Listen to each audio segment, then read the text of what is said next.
Good morning. In today's headlines, tens of thousands evacuate Gaza after Israel agrees to a humanitarian pause of military operations. We have more on the next steps in allowing aid to the area. News organizations fire back after a viral Watchdog report raises the question, did their freelance journalists have prior knowledge of the October 7th terrorist attacks? Who will govern Gaza after the war if Hamas is taken out? Is there a plan in place to help rebuild? A former diplomatic advisor gives us a preview. Pro-Palestinian protests continue in New York City. Demonstrators occupied several locations across the city demanding an immediate ceasefire. We have the details. As the nation honors its veterans, we spoke with retired Air Force Major Brian Maddox. He tells us about his experience in the service and what he sees regarding the employment of veterans.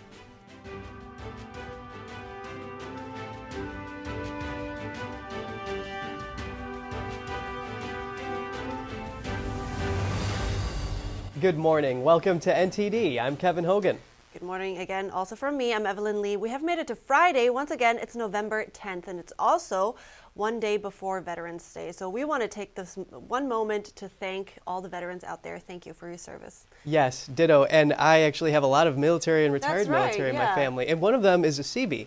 Oh, what's a CB? So a CB is part of the Navy's combat. It's their construction battalion. So that's the name CB. They're trained for combat. And also building. Yeah, they build airfields, bridges, and my uncle was actually in Vietnam during the war doing just that. Wow.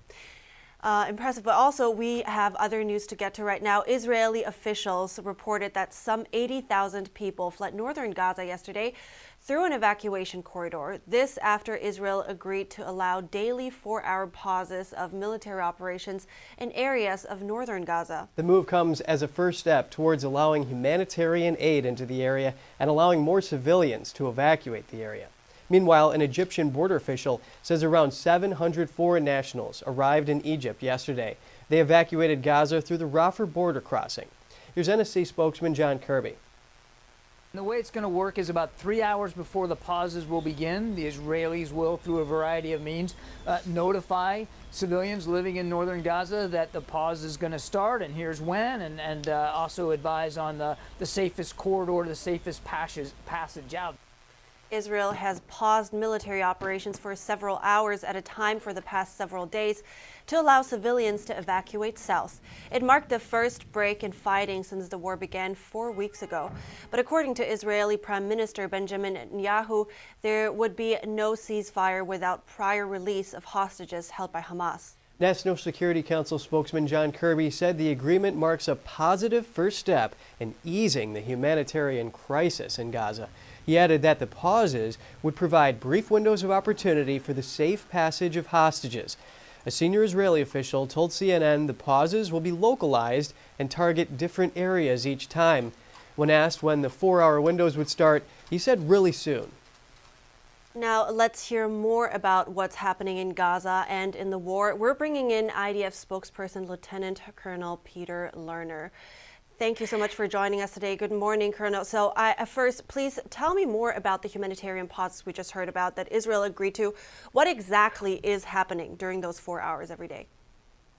Thank you. Yes, indeed. The IDF is conducting humanitarian pauses in specific neighborhoods in northern Gaza to assist and alleviate and allow people to evacuate. We've been conducting evacuation from the north for 4 weeks now, and Hamas has been trying to stop that and prevent that. And this is what we've seen over the last 2 days, 3 days now, that when we are conducting these humanitarian corridors, the evacuation corridors, we're seeing that huge amount of people are actually coming down south, are leaving. I saw yesterday on social media circulated a video from a lady who was interviewed in Arabic saying that Hamas had prevented her and threatened her that if she goes down south, they will cut her belly open. And since the IDF has come in and taken control of the main areas, the main routes, she was able to evacuate. So we're happy to see people getting out of harm's way. This is what we've been encouraging now for a month. And Hamas, because they are being pursued, can't really prevent it without causing damage. But in those 4 hours, for those that are leaving, how far do they actually have to travel to get to safety? Where is it safe? So we've identified and designated anywhere beneath the south of Wadi Gaza, which is like wetlands and separating the north from the south. So it's a few kilometers just south of Gaza City, actually. So there is room to go. There are several hours, and it's ongoing. And I think today we even have 2 routes that are open, and the IDF is standing by. And yes, the idea is people need to get out of harm's way. We are very determined to destroy and dismantle Hamas, and we need the civilians to be out of the way in order to pursue them. Hamas understood this, and this is why they've extensively embedded themselves within the civilian population, within the urban arena. And this is precisely the challenge that we're facing in these days. So 2 things based on what you said earlier. Aren't many people staying out of their own will as well? And has anything changed in the numbers of people heading south since the IDF reported that Hamas has lost control over Gaza City? So we've seen over the last 2 days 50,000 and 80,000, and today you've just broadcasted images coming out of the north of loads and loads of people which are moving south, because people realize that the IDF means business in removing Hamas from ever being able to govern Gaza as a staging ground for terrorism ever again. And so this is the right thing to happen. I don't think anybody that wants to be safer should go south. It's just better for them. It's better. It's more. There is water supply down south. There's food supply. The hospitals are operational down south. In the north, it's more problematic. So the idea of getting people out of harm's way, contrary to what Hamas wants, is, I think, better for everybody. And now the last update that I know is that the IDF is in Gaza City around the Al-Shifa hospital. Now, can you give us an update on that as well, what you've been finding on the ground there? So we've seen and we've announced and shared with the public widespread our understanding of how Hamas is utilizing hospitals in general, but also Shifa specifically, for staging grounds, for command and control positions, using them as access points to their vast terror tunnel network beneath Gaza City and the towns surrounding Gaza City. So when we are closing in on locations such as Shifa, it's because Hamas is operating from these places. And this is also one of the reasons why people need to evacuate and not hope that nothing happens there. Because we've seen over the last few days where, and specifically the Al-Ahli hospital, where Palestinian Islamic Jihad launched a rocket and it hit the car park of the hospital, that it is dangerous to be congregated in hospitals because hospitals are being abused by Hamas. This is the challenge of the war. We don't want to strike hospitals. We don't want to attack hospitals because that's, that they are protected, and that is precisely their status. But when terrorists take advantage and abuse that, they are jeopardizing the protection. So on that note, we know that Hamas hides behind the people. And in light of all this, how does the IDF protect those civilian lives then with the ground operations intensifying? So I've heard the reports and seen the reports from our forces on the ground, and they're reporting that as they pursue and move forward, they're not seeing civilians on the ground in the initial areas, which is good, which means actually that people are evacuating or have already evacuated. Indeed, as we go closer and deeper into Gaza City is the hub of Hamas's terror operations. That is the beating heart, and that is why we need to push and pursue and put more pressure on Hamas. We have to keep in mind that they have 239 Israeli and foreign nationals being held hostage till today, and that is why we need to move forward. The battle, I can share with you, the battle and the confrontations that we are facing on the ground are extensive. They're trying to conduct ambushes against our forces. That is why we've been moving very slowly, because we want to maintain force protection on one hand, but also maximum engagement and destruction of Hamas and the terrorists wherever they come out of. If they're coming out of one tunnel and popping out at another, we need to be able to take care of that. The war is, we understand, it is going to be a long war, precisely because they've been embedded in the Gaza Strip for 16 years, utilizing all of the tools of government to build this huge infrastructure.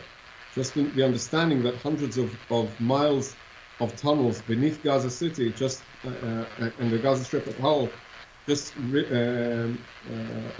gives us a clear understanding of the nature of this war that we're going to face, and that is why we need to be very slow, cautious, but advance in a way that at the end achieves our goal. So when you say it's going to be a long war, let's talk about, before we go, when Israel says the goal is to eliminate Hamas, what exactly would this mean for the IDF exactly? Because the mentality behind Hamas will likely still exist. So when exactly is the war considered won without there being a possibility of Hamas 2.0? So Hamas is both an ideology, but we've been calling it a terrorist organization for so many years. Maybe we've been belittling it, what it actually is. It's this institutionalized terrorism. It's a government with a terrorist army. It's a government that utilizes all of the tools of government to build the terrorist army, to create a terrorist manufacturing system of rockets, mortars, drones. It's a terrorist entity that has utilized all of these tools in order to build a mass force. So the end goal would be ultimately a Gaza Strip free of Hamas government. They cannot govern the Gaza Strip as a staging ground, and a terrorist army that no longer exists, that are pursued, destroyed, and killed in the engagement with the IDF. So that is, I would say, the end goal. Of course, we're not looking to change the ideology. We're looking to create a reality of security and safety for the people of Israel, but I'd also say a sense of better security for the people of Gaza, because if you can imagine the amount of effort and money that went into building this terror tunnel network, if they would have invested that in hospitals, education, universities, economy, imagine where Gaza and the people of Gaza would be today. Hundreds, each kilometer of tunnels cost anything between $200 and $300. That's 500, something like 500 kilometers that they say that they have. It's probably more than that.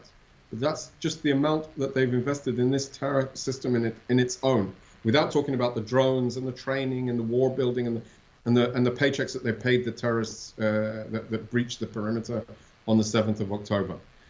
So that is the end state. They need to go. The reality after it needs to be a better security regime for Israel and a better security regime for Gaza as well. That is what we're striving to achieve, and we're determined to achieve it. Right. Thank you for clarifying that for us. Thank you, Lieutenant Colonel Peter Lerner, for your time today as well. I appreciate it. Thank you. Israel's military says it carried out strikes in Syria this morning. It says it was responding to a drone attack in the southern Israeli city of Eilat. The IDF did not specify what organization was behind the attack.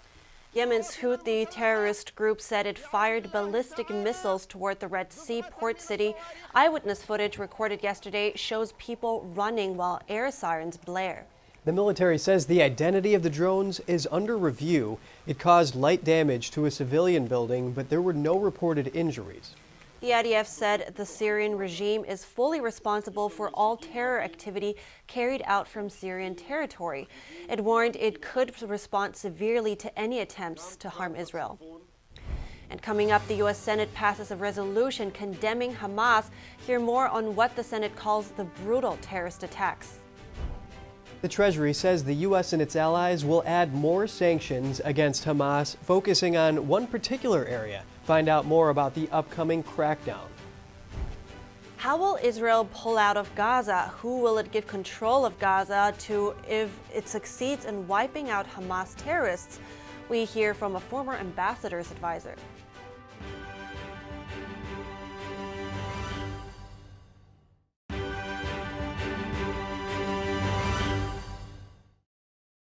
Welcome back. The U.S. Treasury is planning more sanctions against the Hamas terror group. The new measures will include a crackdown on its use of crypto assets. A Treasury official said efforts to block funding will focus on helpers in third countries and involve coordination with allies to shut down those avenues.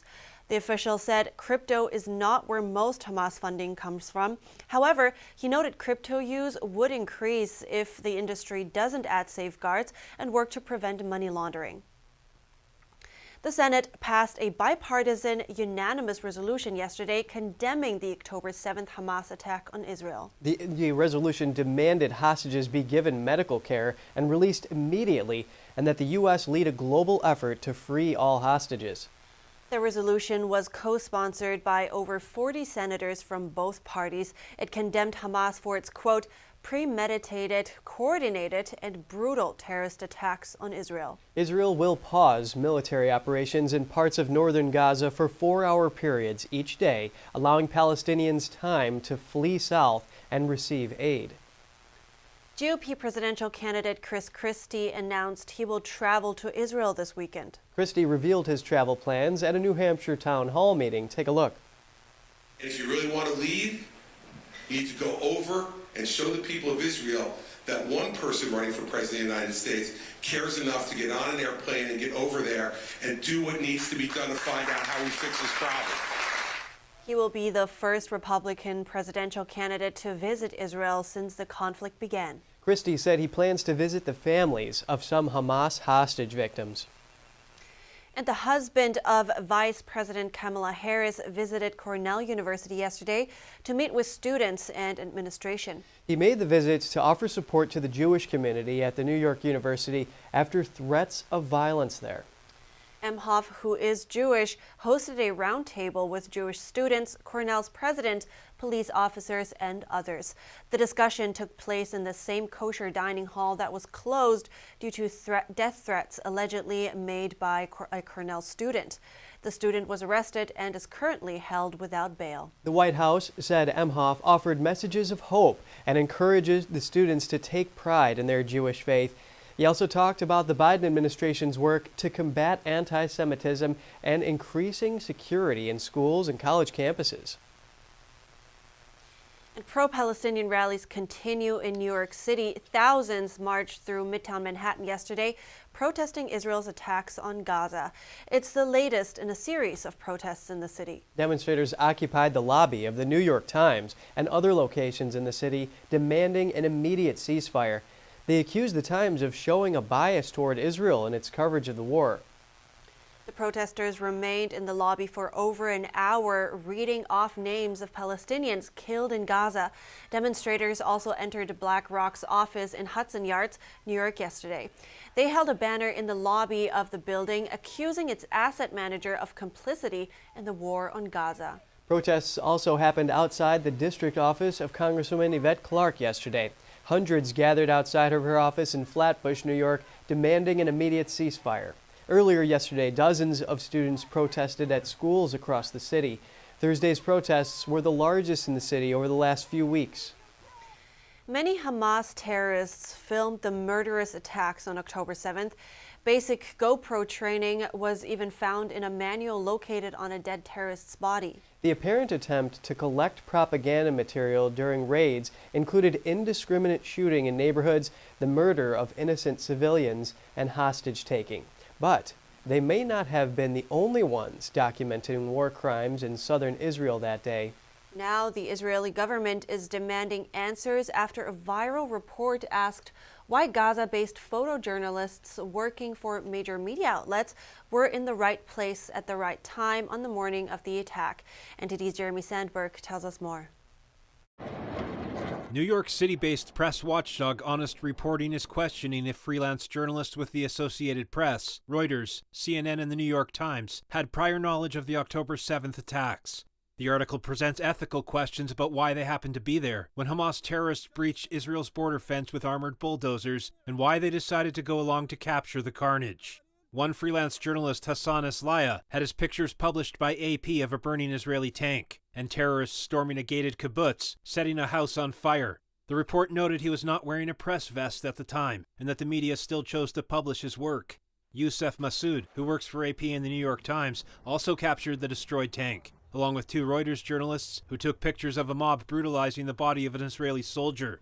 Honest Reporting assessed in their report, judging from the pictures of lynching, kidnapping, and storming of an Israeli kibbutz, it seems like the border has been breached not only physically, but also journalistically.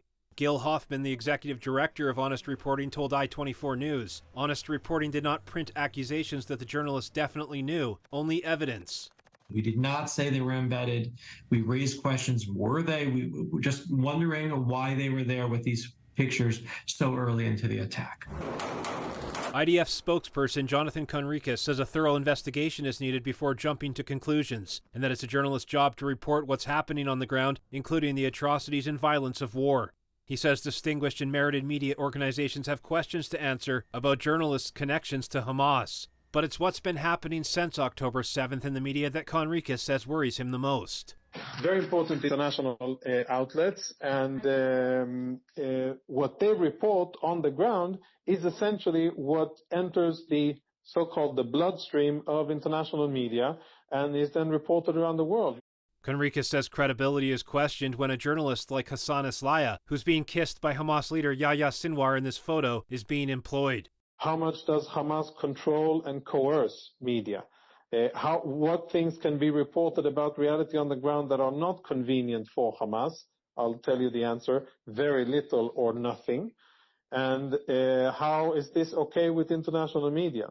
Permanent representative of Israel to the UN, Donnie Danon, issued a stark warning to journalists that participated, posting on X, "We will hunt them down together with the terrorists."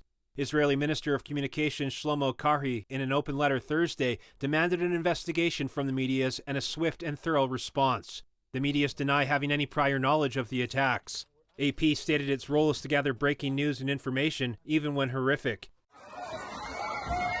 It says it uses images from freelancers worldwide, including in Gaza.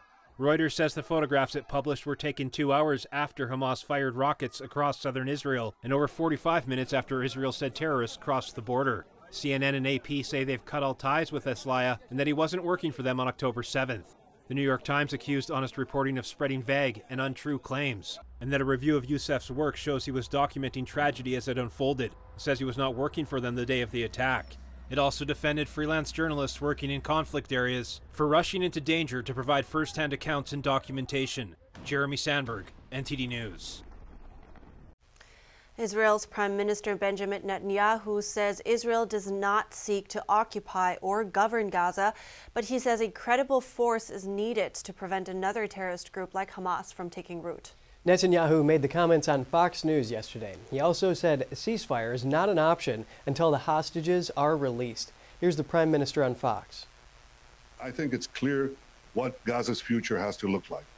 At the end of this battle, Hamas will be gone. We'll destroy Hamas. We need to, for not only for our sake, but really for the sake of everyone, for the sake of civilization, for the sake of Palestinians and Israelis alike. What we have to see is Gaza demilitarized, de-radicalized, and rebuilt. And all of that can be achieved. Netanyahu says the war will continue until Hamas is defeated. He mentioned the U.S. war against ISIS and al-Qaeda. He said although he doesn't think it will take that long, Israel will fight however long that it takes. The Israeli leader says no timetable has been set and that the IDF is proceeding step by step to reduce losses to troops and to minimize civilian casualties.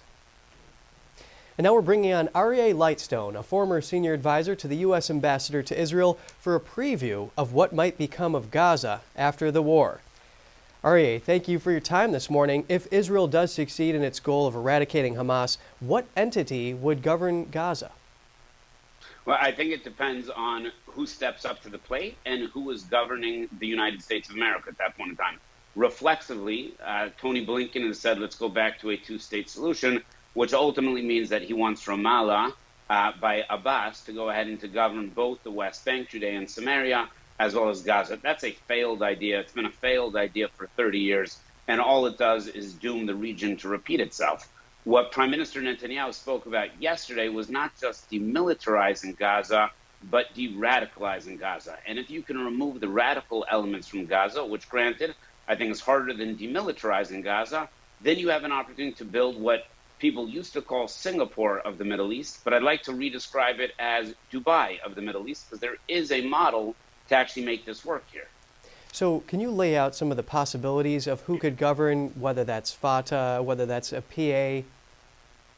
Yeah, none of them can govern. None of them have demonstrated their ability or willingness, frankly, to govern. I think you need a new entity, and I think you need new leadership to show up. The world has invested billions of dollars into this region. Show me where there's a leader under 45 who is willing to say that they wish to live side by side with Israel. Until that person shows up, I don't believe that Israel has anybody to hand the keys to. There's going to be a process. It's going to be a long process, but it should be a productive process to make sure that Israel does not need to repeat what's been going on since 2005. Aryeh, what do Gazans want? I mean, considering that there is a survey that shows a few years back that about half of them support Hamas leadership, but we have seen clearly that that has not led to a good outcome. Well, I think you've got two different questions. You have the outcome which says that I live only to destroy Israel, of which there's a population base in Gaza that truly believes that. They are incompatible with being neighbors. It will not exist. It cannot exist. And those people need to be demonstrated very clearly that that reality will never happen. Now, the rest of Gazans, and I hope that that is the majority of Gazans, want somebody to deliver for them. It's very clear that Hamas has not delivered for them. It's equally clear that the PA and Fatah have not delivered for them in the West Bank either. I think they're looking around the region and says, who can deliver? The model needs to be based upon what's worked in the UAE, what's worked in Bahrain, what is working in Saudi. I'm not advocating rule from those countries, but I am advocating copying and pasting what has worked in those countries to be able to go and work in Gaza. That's the only model for success. Short of that, Israel will have to maintain full military and unfortunately civilian control until it can be replaced with something that is both moderate and successful. And on that note, do you expect the United Nations forces to control Gaza border in the meantime? No, the United Nations is bad at that. I don't believe Israel is going to go ahead and hand the keys over. When Israel handed the keys over to the United Nations for the north in Lebanon, Hezbollah has gone from a couple thousand rockets to over 150,000 rockets. The UN has decided both they don't have the will and or the interest to actually maintain security control. Israel would be placing their citizens in harm's way if they go through this entire war and ultimately turn the keys back over to the United Nations. So, Aryeh, when we look at this, we have a serious humanitarian crisis unfolding in Gaza right now. Does Israel have a plan to help them relocate back to where they were and then also help the area rebuild? And if so, what would that look like? They absolutely do. The question is whether the world will join them in reality or whether the world will be focused on fantasy. If the fantasy is that Fatah or the PA will come in and rule just like they have in the West Bank, then we're going to wind up with the same, quote, cycle of violence, which what cycle of violence ultimately means is that people are raised in order to kill Jews. They kill Jews and the Jews strike back. That doesn't work anymore. There are models in the Middle East of successful countries. We need to copy and paste from the successful countries and not go ahead and try to replace the not successful countries. I'll give you just a good example. The PA still has a rule on its books, a law on its books, which incentivizes terrorists to kill people. That is a law based upon the Palestinian Authority, which are considered the peaceful partners in this region. There needs to be, starting from scratch, what are the basics that are required in order to be a partner? And Israel will be there and patient in order to develop both the leadership, but also the mechanisms for these laws to come into place. So, Aryeh, you talk about successful Arab societies here. Why is Hamas, now a terrorist organization governing Gaza, why has that area become a breeding ground for terrorists, whereas other Arab nations are peaceful and they recognize Israel? Yeah, well, one of the problems is us, meaning the Western world, donating to the UNRWA, which there's two different concepts that happens. Number one is assuming that everybody in Gaza is still a refugee, which is ridiculous. Gaza has been under control of Hamas or the Palestinians since 2005. You are not a refugee any longer at that point in time, but they're still funded in these refugee schools, which teach the fact that they are there only temporarily in order to ultimately go back and to reconquer Jerusalem. The October 7th was called the Al-Quds Flood. What does Al-Quds Flood mean? It means that we are going to flood Israel until we can conquer and re-liberate Jerusalem. Until the international world decides, like President Trump did, that Jerusalem is Israel's, it will always be the capital of Israel's, and that Israel is looking to make peace, but it needs a partner on the other end, then there is no partner there. So in order to develop that, terrorism needs to be eradicated, but what Prime Minister Netanyahu said, it needs to be de-radicalized. If we're looking at our cities and we're looking at our college campuses, we can take a lesson from the Prime Minister. We need to de-radicalize those as well. You cannot chant from the river to the sea, Palestine will be free. That is an inherently genocidal chant. If you look at the countries that are successful in the region, they do not allow incitement during Friday prayer. They do not allow incitement in their school education. Incitement is the very basic that's first eliminated from the educational policy, and then you have room to be able to grow and to be free. Until that comes up as an accepted neighbor in the region, there will just be this never-ending cycle of hatred. Hatred will lead to violence, and violence will ultimately lead to war. Well, thank you for this valuable insight on this. Aryeh Lightstone, a former senior advisor to the U.S. Ambassador to Israel. Thank you. Stay with us. Former President Trump's attorneys will call their first witness to the stand next week. They are preparing their defense in the New York civil fraud case. Authorities are investigating several cases of envelopes containing a mysterious powder sent to election offices in 2 different states.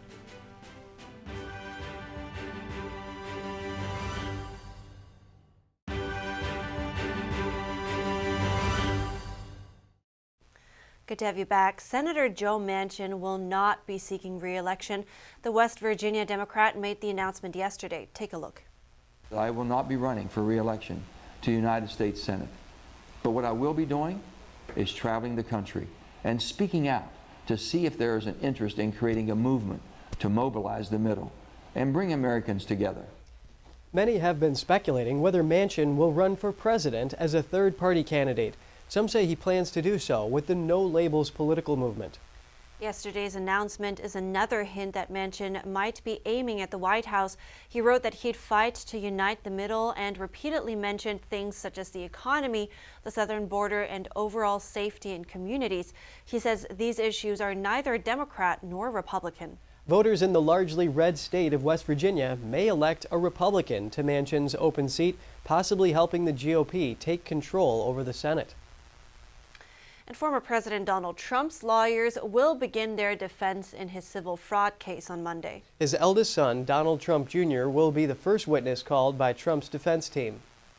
This comes after the New York Attorney General's office was denied a motion on Thursday to limit testimony from certain expert witnesses. The judge said he would limit their testimony to relevant topics in line with his summary judgment, where he ruled Trump liable for fraud.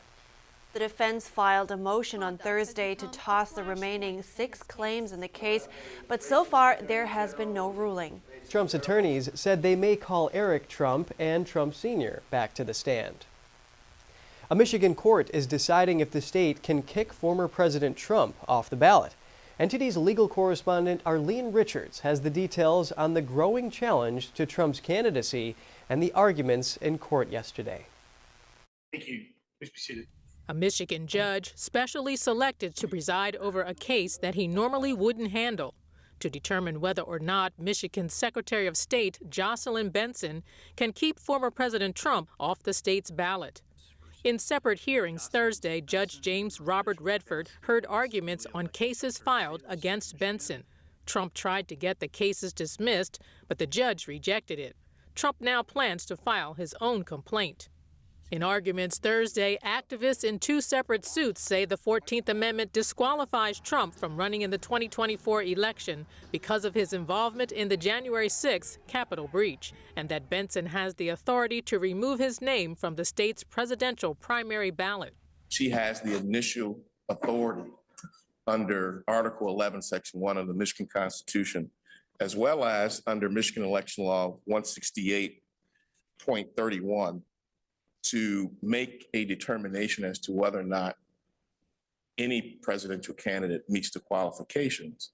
Michigan has, and has had for a long time, much broader voter standing because Michigan recognizes the interest of every voter in the relevant district, in the integrity of the election, and making sure there are only eligible candidates on the ballot. Here, the Secretary of State has the obligation and the ability, and has done those kinds of eligibility determinations in the past.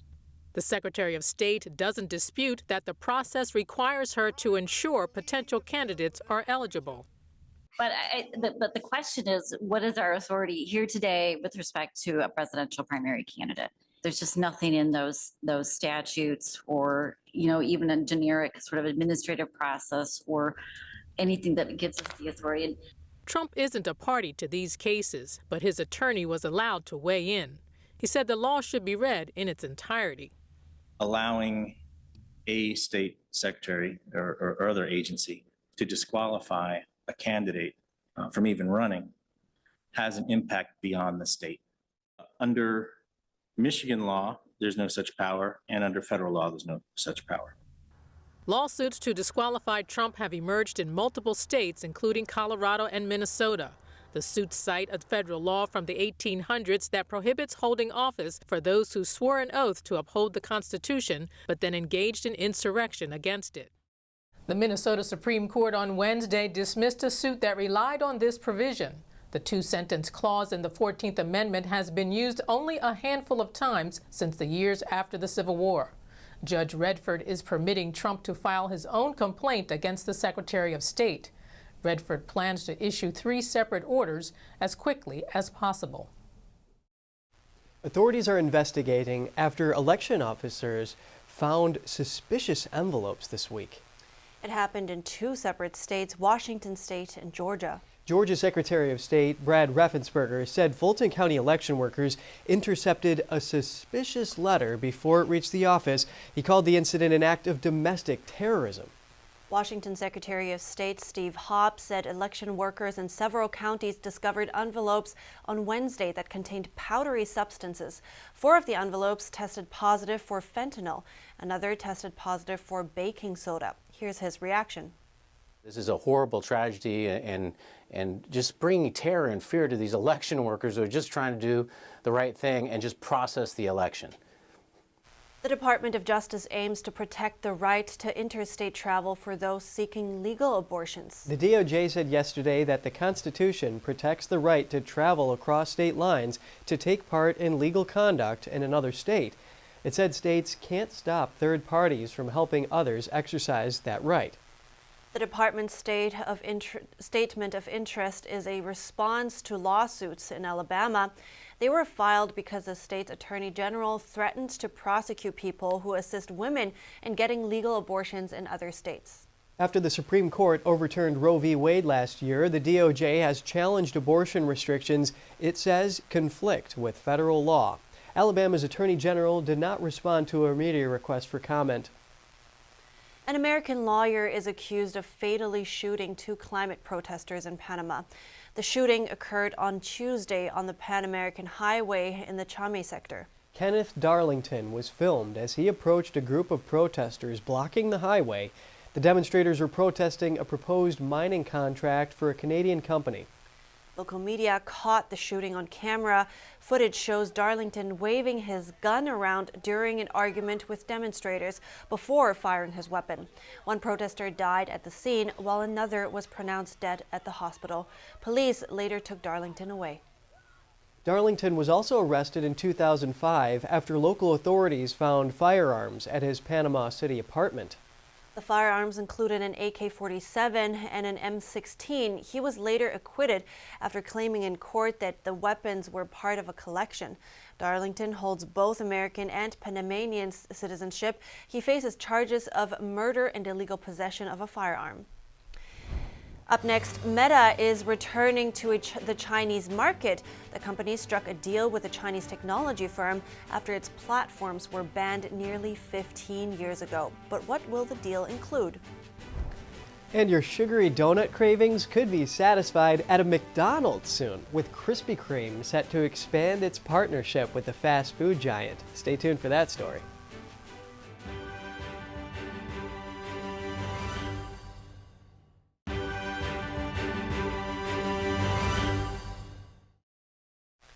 Good to have you back. Meta Platforms has struck a new deal with Chinese tech company Tencent Holdings.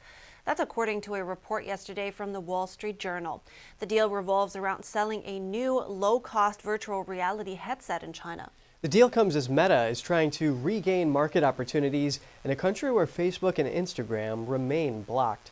It will reportedly make Tencent the exclusive seller of Meta's headsets in China. Facebook and Twitter were blocked by Beijing in 2009. The block followed the deadly protests in China's Xinjiang province, which Chinese authorities blamed on social media sites. The VR deal gives Meta a chance to compete with TikTok owner ByteDance, which makes the VR headset Pico. According to the report, sales of the headset will start by late 2024, but so far, no mention of its potential price. In other news, Krispy Kreme donut lovers, we've got some good news for you. Krispy Kreme donuts may soon be available at more McDonald's locations. Krispy Kreme is in talks to expand its partnership with McDonald's. We're bringing in NTD business host Don Ma to tell us more. Don, it's great to see you again. Give us the the details on this expanded partnership. Sure. So this news was revealed in a statement as part of Krispy Kreme's third quarter earnings report.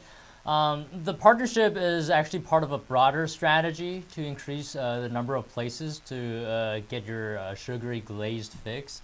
The donut maker CEO says that nothing has been finalized at this moment, but they are in advanced discussions about expanding the partnership and are making investments. Krispy Kreme is learning how to stock fast food restaurants with fresh donuts the same way it does in shelves and kiosks in grocery stores, convenience stores, and gas stations. So the Krispy Kreme flavors will be available at participating McDonald's restaurants and drive-thrus. And the flavors will be original glazed, chocolate iced with sprinkles, and raspberry filled. Sweet. Well, I have to say I enjoy my Krispy Kreme donuts, but Krispy Kreme, it packs a lot of calories in a small little, food item, just like McDonald's does. Who cares? All right, but do not go just yet. See what I did there? Do you have anything else for us? Yeah, sure. A bit of more serious news. Federal Reserve Chair Jerome Powell gave a speech yesterday that many people were watching closely. He's leaving the door open for additional interest rate hikes for future Fed meetings. But Powell made it clear that the Fed is actually carefully balancing the inflation problem and the very real risk that the central bank could cause economic damage with their rate hikes. Powell's remarks were sort of a reality check for those who became convinced the Fed's tightening campaign was over. And on that news, the three main U.S. equity indices sank after Powell's remarks. And besides that, it seems like Disney is delaying the release of several Marvel films as studios adjust their schedules after the end of the actors' strike. The movie Deadpool was pushed back from a May release to sometime in late July. The release of Blade was postponed until November 2025. And other Marvel movies like Thunderbolts and Captain America are also rescheduled for 2025 release dates. But outside of Marvel, Disney moved the debut of Mufasa, The Lion King, to December 2024, 5 months later than initially planned. So just a couple things from me this morning. Well, I guess we'll have to wait and keep an eye out for the report I'm working on, in which we visited the Oscorp in New York City to talk about some of these movie sets. Something fun to look forward to. Don Ma, host of NTD Business, thank you. Thank you. Well, that sounds exciting. Yeah, we saw a lot. It was Marvel. Well, that's the where the Avengers had their bridge at Grand Central, and there's another that wasn't included in it, but we did pass by. Oh, that's Funny cool. tour guide, I'll tell you that. Entertaining. Well, I didn't know that, so I'm definitely looking forward for this one. We're heading to break. We hear from a retired Air Force pilot who's navigated out of some challenging situations during his career. He gives his perspective on veterans in the labor market.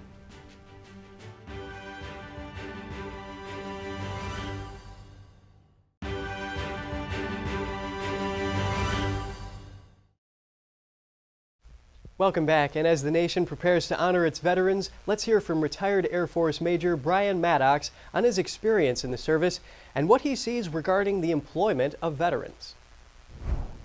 It's funny, I started off as a very timid kid. I liked bugs and model airplanes, and luckily I fell in love with the latter, right? So I fell in love with airplanes, and my entire goal in life was to be a fighter pilot since I was a kid. And that decision really led me to the life that I live now.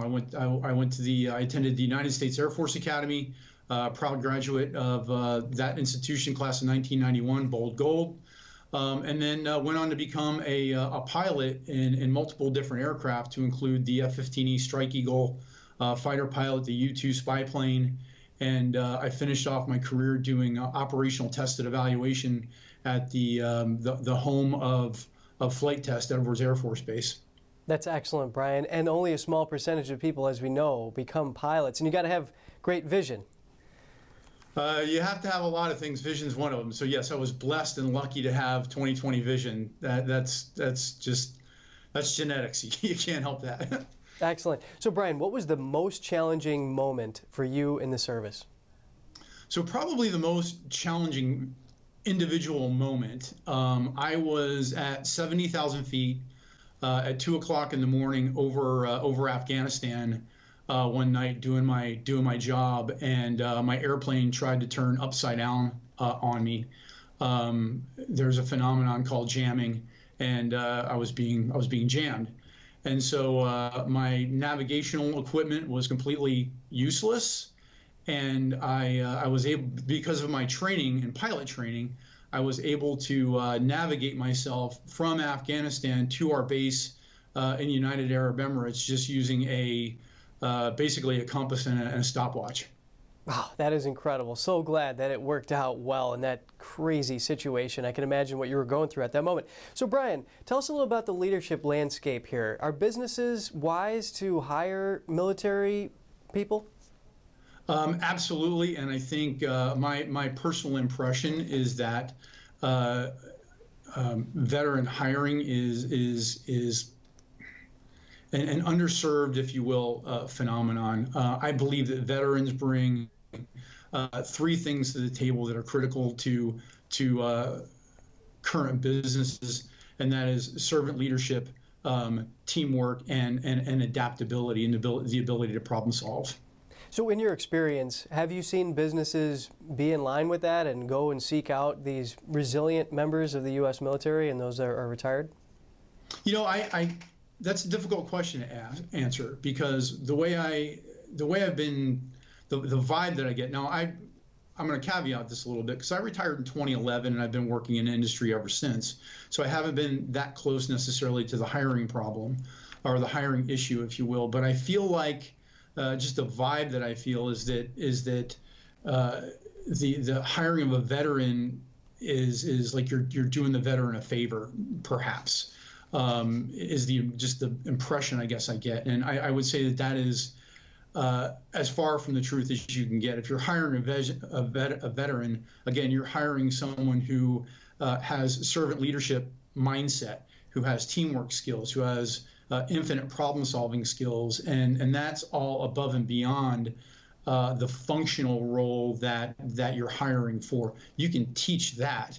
I taught people how to fly airplanes who had never been in an airplane before in 6 months. And you can teach anything, and particularly a veteran who has that resilience from their experience and their training. Brian Maddox, U.S. Air Force Major, who is retired, thank you. Thank you, sir. It really is impressive how he's able to navigate with a stopwatch and a compass. Oh, isn't that, what is that, Dead Reckoning or something? Yeah, they basically use checkpoints that they have if they have a chart, and then they time it so they can figure out their ground speed. Wow. It's crazy stuff. I mean, they have to account for wind too, so they have to point their plane in the direction of the wind, so they're kind of going in the right direction anyway. It's really tricky. Yeah, I can see that. Wow. All right, we're wrapping up the first part, and here's the second part of our show.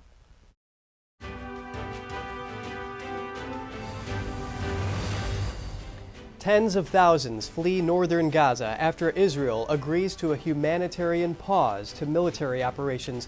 The move marks the first step in allowing aid in and civilians out of Gaza. We get some analysis of allegations around Gaza-based reporters at the scene during the October 7th attack.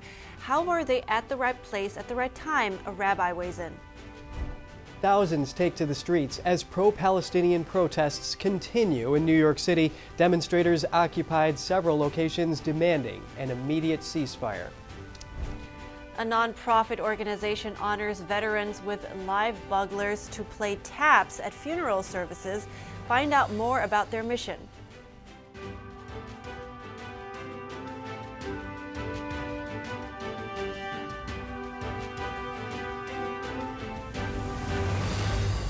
Hello again, and to those of you just joining us, good morning. Welcome to NTD. I'm Kevin Hogan. And I'm Evelyn Lee. Good morning. Let's get right into our top stories. Many Hamas terrorists filmed the murderous attacks on October 7th. Basic GoPro training was even found in a manual located on a dead terrorist's body. The apparent attempt to collect propaganda material during raids included indiscriminate shooting in neighborhoods, the murder of innocent civilians, and hostage-taking. But they might not have been the only ones documenting war crimes in southern Israel that day. Now, the Israeli government is demanding answers after a viral report asked why Gaza-based photojournalists working for major media outlets were in the right place at the right time on the morning of the attack. NTD's Jeremy Sandberg tells us more. New York City-based press watchdog Honest Reporting is questioning if freelance journalists with the Associated Press, Reuters, CNN, and the New York Times had prior knowledge of the October 7th attacks. The article presents ethical questions about why they happened to be there when Hamas terrorists breached Israel's border fence with armored bulldozers and why they decided to go along to capture the carnage.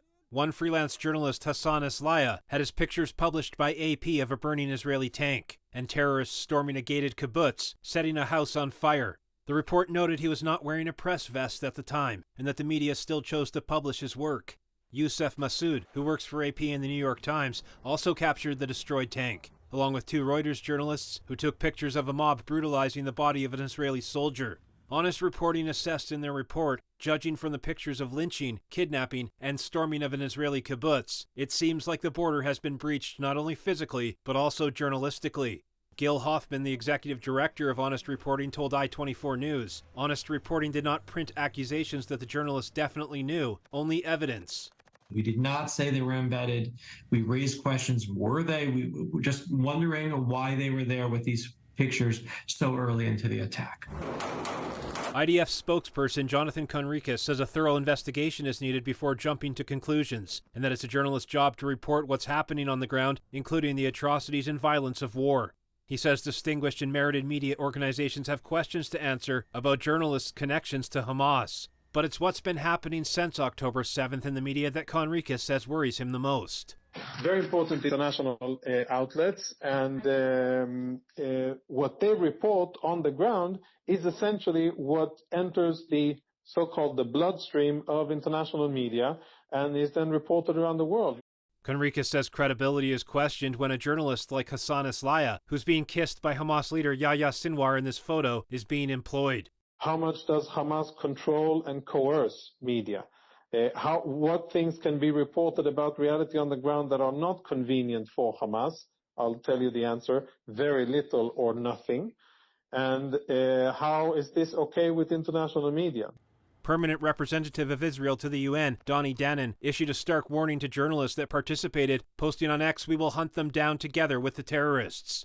Israeli Minister of Communications Shlomo Karhi, in an open letter Thursday, demanded an investigation from the medias and a swift and thorough response. The medias deny having any prior knowledge of the attacks.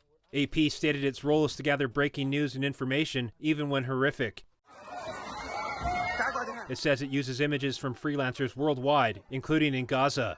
Reuters says the photographs it published were taken 2 hours after Hamas fired rockets across southern Israel and over 45 minutes after Israel said terrorists crossed the border. CNN and AP say they've cut all ties with Aslaya and that he wasn't working for them on October 7th. The New York Times accused Honest Reporting of spreading vague and untrue claims, and that a review of Youssef's work shows he was documenting tragedy as it unfolded. It says he was not working for them the day of the attack. It also defended freelance journalists working in conflict areas for rushing into danger to provide first-hand accounts and documentation. Jeremy Sandberg, NTD News. To learn more about these allegations against Gaza-based photojournalists and the media organizations that use their content, we're going to speak to Rabbi Yaakov Menken, the managing director at the Coalition for Jewish Values. Rabbi Menken, thank you for your time this morning. In your view, are these journalists accomplices to crimes against humanity like Prime Minister Benjamin Netanyahu says they are? Good morning, and thank you for having me. The evidence certainly seems to point that way. If they were embedded with Hamas during the terror attacks, that means that they knew something beforehand. And if they knew something beforehand, I mean, obviously, that goes beyond the realm of professional ethics. That's simply participating in the barbarism. How is it possible for them to be at the right place at the right time without this link? Well, isn't that the golden question? We don't know for sure. I mean, we know with absolute certainty that civilians drew the maps that the terrorists used to raid the kibbutzim. They knew to go house to house. They knew how many people were in that house. They knew how many children were in that house. They knew if the house had a pet dog. It was unbelievable the amount of barbaric work done by these so-called civilians who had work permits. We also know that civilians came after the uniformed terrorists and did kind of cleanup work, the people who were left behind. A 74-year-old woman who used a walker and needed medication, we hope still needs medication on a daily basis, she was kidnapped into Gaza by ununiformed so-called civilians. And now we have this solid evidence that civilians were embedded together with Hamas. This is something worth keeping in mind when the Gaza Health Ministry keeps asserting how there are so many civilian casualties in Gaza. So what sort of inquiry will these media organizations that are accused need to do in order to resolve these ethical questions? Well, the New York Times needs to recognize that what happened probably happened. I mean, there's obvious photographic evidence that shows that people were a little too conveniently on site entirely too quickly. And they obviously need, well, CNN and Reuters and the AP already said we're cutting ties with this guy. Besides the other stuff, the fact that the leader of the Hamas terror assault gave the guy a kiss on the cheek indicates they were way too close for one to be reporting on the evil deeds of the other. So the New York Times is claiming they don't have the evidence, they don't believe the evidence, they're not going to follow the evidence, they're going to keep the guy on the payroll for occasional use. That's unacceptable. Thank you so much for your input on this. Rabbi Yaakov Menken, Managing Director at the Coalition for Jewish Values. Thank you. Coming up, thousands take to the streets as pro-Palestinian demonstrations continue in New York City. Protesters occupied several locations demanding an immediate ceasefire. Stay with us for more on that.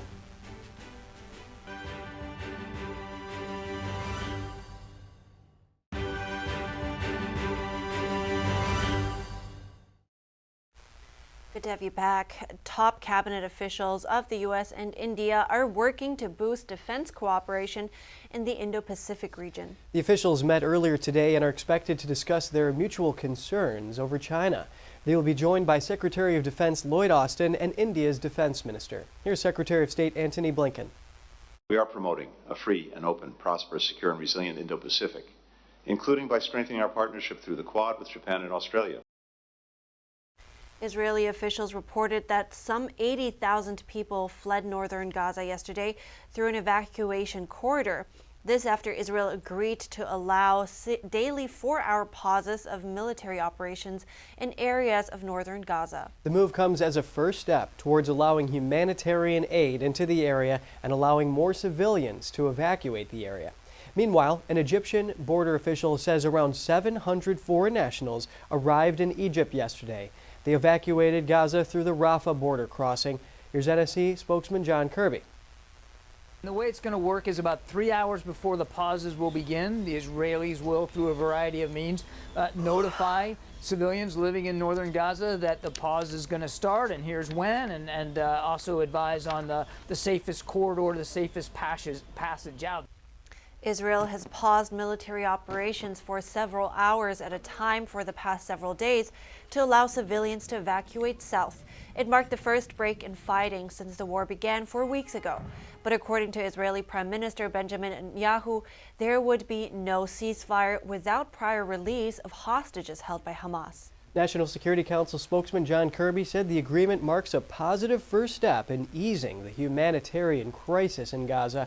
He added that the pauses would provide brief windows of opportunity for the safe passage of hostages. A senior Israeli official told CNN the pauses will be localized and target different areas each time. When asked when the 4-hour windows would start, he said really soon. And earlier I spoke to IDF spokesperson Lieutenant Colonel Peter Lerner to learn more about what's happening in Gaza and how the IDF is planning to proceed with a humanitarian pause. The IDF is conducting humanitarian pauses in specific neighborhoods in northern Gaza to assist and alleviate and allow people to evacuate. We've been conducting evacuation from the north for 4 weeks now, and Hamas has been trying to stop that and prevent that. But in those 4 hours, for those that are leaving, how far do they actually have to travel to get to safety? Where is it safe? So we've identified and designated anywhere beneath the south of Wadi Gaza, which is like wetlands, and they're separating the north from the south. So it's a few kilometers just south of Gaza City, actually. So there is room to go. There are several hours, and it's ongoing. And I think today we even have 2 routes that are open, and the IDF is standing by. And yes, the idea is people need to get out of harm's way. We are very determined to destroy and dismantle Hamas, and we need the civilians to be out of the way in order to pursue them. Hamas understood this, and this is why they've extensively embedded themselves within the civilian population, within the urban arena, and this is precisely the challenge that we're facing in these days. Israel's Prime Minister Benjamin Netanyahu says Israel does not seek to occupy or govern Gaza, but he says a credible force is needed to prevent another terrorist group like Hamas from taking root. Netanyahu made the comments on Fox News yesterday. He also said ceasefire is not an option until the hostages are released. Here's the Prime Minister on Fox. I think it's clear what Gaza's future has to look like. At the end of this battle, Hamas will be gone. We'll destroy Hamas. We need to, for not only for our sake, but really for the sake of everyone, for the sake of civilization, for the sake of Palestinians and Israelis alike. What we have to see is Gaza demilitarized, de-radicalized, and rebuilt. And all of that can be achieved. Netanyahu says the war will continue until Hamas is defeated. He mentioned the U.S. war against ISIS and al-Qaeda. He said although he doesn't think it will take that long, Israel will fight however long that it takes. The Israeli leader says no timetable has been set and that the IDF is proceeding step by step to reduce losses to troops and minimize civilian casualties. Pro-Palestinian rallies continue in New York City. Thousands marched through Midtown Manhattan yesterday protesting Israel's attacks on Gaza. It's the latest in a series of protests in the city. Demonstrators occupied the lobby of the New York Times and other locations in the city demanding an immediate ceasefire. They accused the Times of showing a bias toward Israel in its coverage of the war. The protesters remained in the lobby for over an hour, reading off names of Palestinians killed in Gaza. Demonstrators also entered BlackRock's offices in Hudson Yards, New York yesterday. They held a banner in the lobby of the building accusing its asset manager of complicity in the war on Gaza. Protests also happened outside the district office of Congresswoman Yvette Clarke yesterday. Hundreds gathered outside her office in Flatbush, New York, demanding an immediate ceasefire. Earlier yesterday, dozens of students protested at schools across the city. Thursday's protests were the largest in the city over the past few weeks. In other news now, the song Taps is something you will hear at many funerals for veterans. But instead of a musician playing the tune, at many services, a bugler carries an instrument that plays the melody automatically. One veteran who has performed the somber tune for almost a quarter century wanted to change that. Take a look.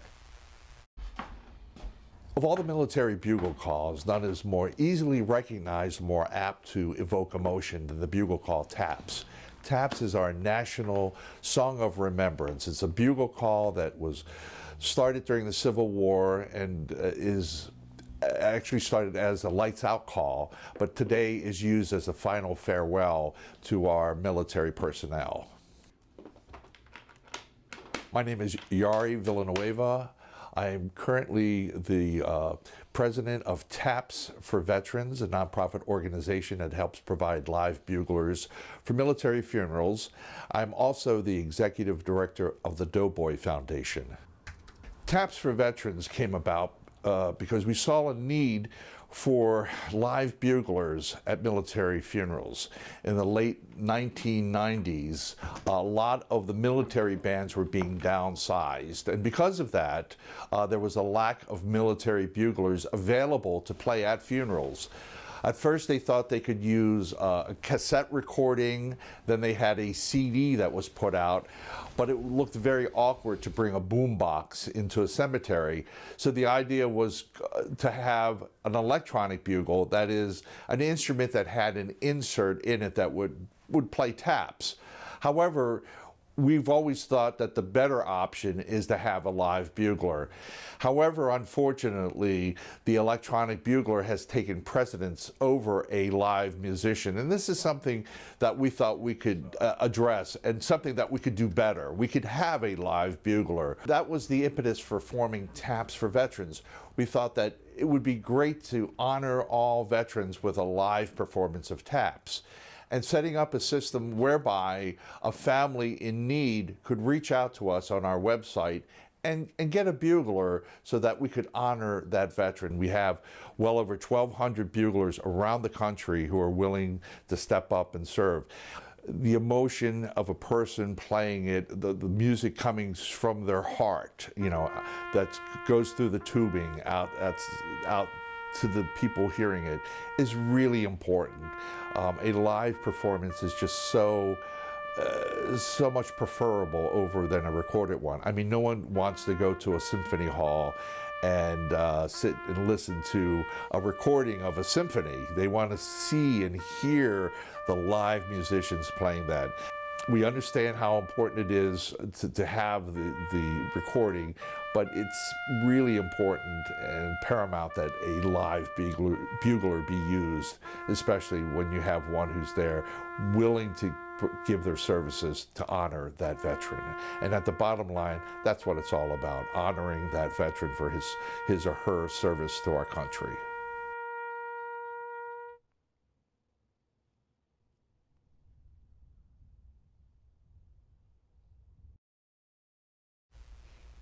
And the United States Marine Corps celebrates its 248th birthday today. The Corps was established by the Continental Congress on this date back in 1775 as part of the lead-up to the American Revolution. Their first recruiting headquarters was in the Tavern on Water Street in Philadelphia, now considered to be the birthplace of the Marines. Since then, the few and the proud have fought for America both on land and sea. The Marines are currently the only military branch which does not have a shortage of recruits, and that's without any special bonuses. Recruiters say the only reward recruits need is to be able to call themselves Marines. And you know, Evelyn, I have a friend who's served as a Marine. Oh, wow. Yeah, they're tough people. I believe so. And especially nowadays, and I think ahead of Veterans Day, right? Especially in times now, we're reminded of how important, how much sacrifice they actually have to give, and how much endurance it takes. So yeah, and they're very committed. The motto of the Marines is Semper Fidelis, which means always faithful. Interesting facts. All right. We have to wrap up our show now, but we'll keep you updated with the latest information.